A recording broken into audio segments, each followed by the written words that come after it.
कि जहां धर्म परिवर्तन का आरोपी अरेस्ट कर लिया गया है। लड़की का धर्म परिवर्तन कराने का आरोप है, शहादत के लिए उकसाने का भी आरोप है। लड़की के पिता ने एफआईआर दर्ज कराई थी और पुलिस ने राहिल उर्फ राहुल को गिरफ्तार कर लिया है। थाना खौड़ा क्षेत्र की घटना है। धर्मांतरण का हालांकि ये कोई पहला मामला नहीं है गाजियाबाद से, लेकिन आपको बता दें कि इससे पहले भी एक मामला आया था जब गेम एप्लीकेशन के जरिए धर्मांतरण कर दिया गया था एक छात्र का। और अब आपको बता दें कि एक लड़का जो कि राहिल है, राहुल बनकर एक लड़की से बातचीत करता था और उस पर धर्म परिवर्तन का दबाव बनाता था। हालांकि लड़की के पिता ने एफआईआर दर्ज कर दी है और पुलिस ने राहिल उर्फ राहुल को भी अरेस्ट कर लिया है। जानने की कोशिश होगी यही अरेस्ट करने के बाद पूछताछ में कि आखिर ऐसा वो क्यों करना चाहता था या फिर किसी गैंग से क्या उसका ताल्लुक भी है। हिमांशु शुक्ला संवाददाता हमारे साथ जुड़ गए हैं। हिमांशु, क्या जानकारी मिल रही है इस पूरे मामले में? अब तक क्या बातें आई हैं सामने? बिल्कुल, देखिए आपको बता दें जिस तरीके से शुरुआती तौर में ये मामला सामने आया पुलिस के, और पुलिस ने राहुल नाम के एक युवक को हिरासत में लिया और जब उसको हिरासत में लिया तो उसके जो इलेक्ट्रॉनिक एविडेंस थे जब वो मिले, फोन से चैट्स मिली, तो ये बेहद चौंकाने वाला मामला सामने आया जिसमें इसके नेटवर्क पाकिस्तान और नेपाल दोनों जगह से जुड़े हुए मिले। इसके अलावा आपको बता दें कि पाकिस्तानी कट्टरपंथी जो है उनके जो तकरीरें होती हैं इनकी, वो भी उसके एविडेंस यहाँ से मिले और कुछ चैट्स भी मिली हैं जिसमें धर्मांतरण को लेकर बातें कही गई हैं और जिस तरीके से उकसाना है, लोगों को ब्रेन वॉश करना है, इन तमाम तरीके के जो एविडेंस है वो पुलिस के हाथ लगे हैं। राहुल है, इसने खुद 2016 में धर्म परिवर्तन किया और अपना नाम राहिल खान रख लिया। फिलहाल ये दोनों, जो महिला थी और जो राहुल है, ये दोनों एक निजी कंपनी में काम कर रहे थे और जो परिवार है वो कई दिनों से ये वॉच कर रहा था कि जो महिला है उसके रीति रिवाज जो है वो बदल रहे हैं, उसकी एक्सेप्टेंस धर्म के प्रति दूसरी हो गई है और घर में भी जो है दूसरे धर्म की बातें करने लगी थी, परिवार से भी इस तरीके की बातें धर्मांतरण को लेकर करने लगी थी। लिहाजा जब पिता को ही शक हुआ उसके बाद इस तरीके की शिकायत की गई थाने में और अब चौंकाने वाला मामला सामने आया है। लेकिन इसमें ये पूरा नेक्सस ये कहां से ऑपरेट हो रहा था, इसके आका कौन है, कहां से ये गाइड हो रहा था, कितने लोगों को अब तक धर्म परिवर्तित कर चुका है, इन तमाम चीजों पर अब पुलिस की जांच तेज हो गई है, आगे बढ़ रही है। लिहाजा इसको जानने की कोशिश की जा रही है पूरा मामला क्या है, कब से ये जो राहुल उर्फ राहिल खान है जिसने अपना धर्म परिवर्तन किया, ये कब से काम कर रहा है। जी बहुत शुक्रिया हिमांशु जानकारी साझा करने के लिए। बीएचयू ट्रॉमा सेंटर में भर्ती मरीजों को अब निःशुल्क दवा मिलेगी। जी हां, BHU Banaras Hindu university trauma centre ये सुविधा देने वाला यूपी का पहला संस्था है। इलाज के दौरान मरीजों को कोई भी दवा खरीदनी नहीं पड़ेगी। अब तक यहां ऑपरेशन में लगने वाले उपकरण ही निःशुल्क मिलते थे।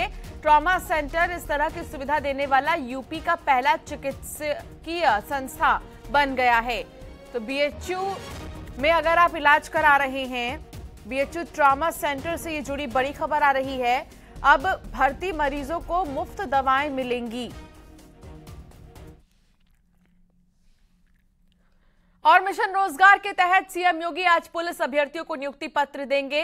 सीएम योगी स्पोर्ट्स कोटे में चयनित 227 पुलिस कर्मियों को नियुक्ति पत्र बांटेंगे। लोक भवन में सुबह 11 बजे कार्यक्रम आयोजित होगा।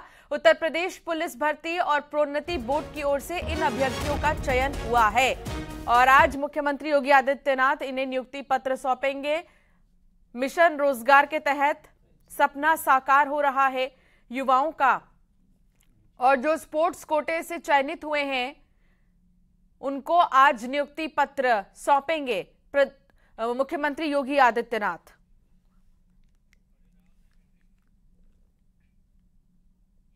लखनऊ में हजरतगंज मेट्रो स्टेशन को बम से उड़ाने की धमकी दी गई है। पुलिस कंट्रोल रूम 112 पर फोन कर मेट्रो स्टेशन को बम से उड़ाने की धमकी दी गई है।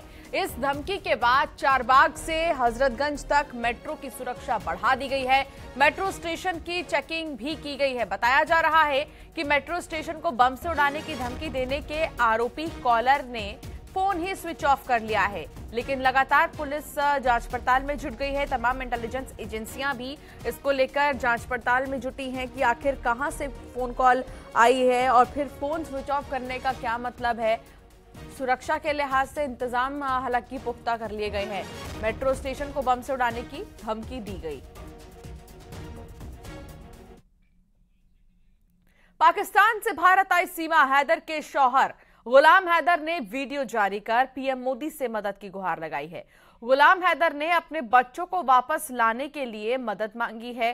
गुलाम ने कहा कि पबजी गेम के जाल में फंसकर उसके 4 बच्चे और पत्नी भारत पहुंचे हैं, उन्हें वापस भेजने में मदद करें। साथ ही गुलाम हैदर ने भारतीय मीडिया का भी शुक्रिया अदा किया है। भारतीय मीडिया के जरिए बच्चों की लोकेशन पता चली है। सबसे पहले आप सुनिए आखिर गुलाम हैदर का क्या कहना है। सरकार को हाथ जोड़ के अपील करता हूं कि मेरे बच्चे पता नहीं कौन से गेम पबजी गेम के जरिए उनको ज़हनी मरीज बनाया गया और उनको पाकिस्तान से ऐसा पट्टी पड़ा के उनको उनका घर भिजवाया, कैसे बच्चों को ज़हनी मरीज बनाया गया। उनको मैंने एक क्लिप देखा था कि मेरे बच्चे भारत के पुलिस कस्टडी में हैं। मैंने देखा, मेरा होश उड़ गए, मेरे बच्चे कैसे चले गए। मैं मोदी सरकार को हाथ जोड़ के गुजारिश करता हूं, अपील करता हूं कि मेरे बच्चे मेरे हवाले करें, पाकिस्तान के हवाले किए जाएं। मैं बहुत परेशान हूं, मिस्कीन बंदा हूं। बस मैं शुक्रगुजार हूं, मेरा मीडिया हेल्प करे और मेरी बात आगे तक पहुंचाया जाए। शुक्रिया। जौनपुर में एक महिला ने महिला कांस्टेबल पर पिटाई करने का आरोप लगाया है और इसके बाद वो इंसाफ के लिए कोतवाली पहुंची है। पीड़िता की हालत बिगड़ गई, जिसके बाद पुलिस के हाथ पांव फूल गए हैं। पीड़ित महिला को गंभीर हालत में अस्पताल में भर्ती किया गया है, जहां से उसे जिला अस्पताल रेफर कर दिया गया है। पड़ोसी से मारपीट के बाद वो इंसाफ के लिए कोतवाली पहुंची थी और शाहगंज कोतवाली क्षेत्र का ये मामला बताया जा रहा है।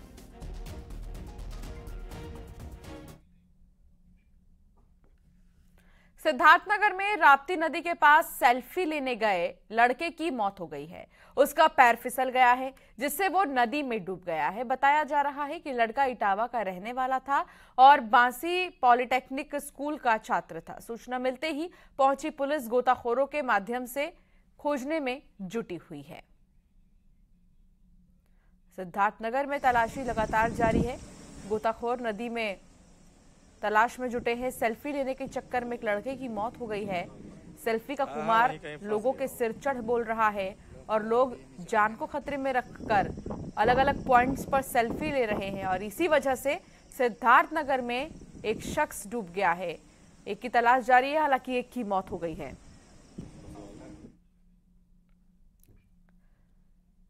हरदोई में शिवालयों में नंदी की प्रतिमा को दूध पिलाने के लिए श्रद्धालुओं की भीड़ उमड़ पड़ी है। लोगों का कहना है कि नंदी की प्रतिमा दूध पी रही है। जब नंदी महाराज के दूध पीने की जानकारी कस्बे में फैली तो बड़ी संख्या में लोग मंदिर पहुंच गए। भक्तों ने भोलेनाथ के जयकारे लगाए। पाली के मोहल्ला काजी सराय की ये पूरी घटना है और यहाँ पर नंदी के दूध पीने की बात गांव-गांव में फैल गई और हर कोई यहाँ पर पहुंचकर अब नंदी को दूध पिला रहा है।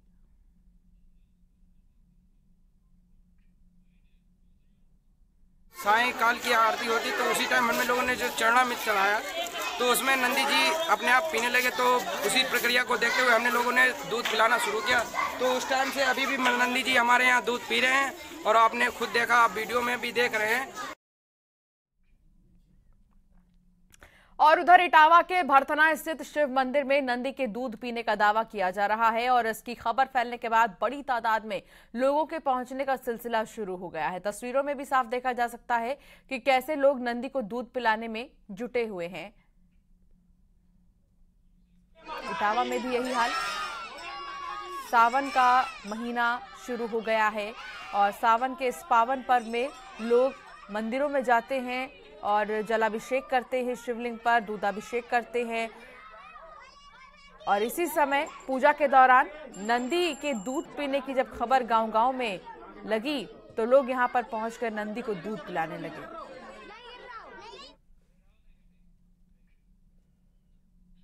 एक छोटे से ब्रेक के लिए यहां पर रुकना होगा, खबरों का सिलसिला जारी है। सबसे बड़ा सवाल यही मौजूदा दौर में ये यूसीसी को लेकर है। उत्तराखंड के अंदर इसका ड्राफ्ट तैयार है और बहुत जल्दी वो ड्राफ्ट मुख्यमंत्री को मिलेगा। सदन के अंदर जाएगा और कानून बनेगा। लैंड जिहाद एक बड़ा मुद्दा बन चुका है, किसे जिम्मेदार मानते हैं? इस राज्य के अंदर मुख्य रूप से जब से जन धर्मांतरण कानून आया है, इसकी गति बढ़ी है। कुछ मौलाना तो ये कह रहे हैं कि सरकार कौन होती है हमसे एक से ज्यादा अधिकार जो शादी को लेकर दिया गया है वो छीनने वाली। संविधान में तलाक की व्यवस्था एक जैसी होनी चाहिए। लव जिहाद भी एक बड़ा मुद्दा है। देश के अंदर ऐसे तत्व हैं जिनको पछता नहीं है। कांग्रेस नेता राहुल गांधी, राहुल जी के बारे में मैं टिप्पणी करूं तो इतना ही कहूंगा, देश जो उनको बोलता है मैं भी वो कहूंगा पप्पू। देखिए 3 के तीर शाम 6:30 बजे।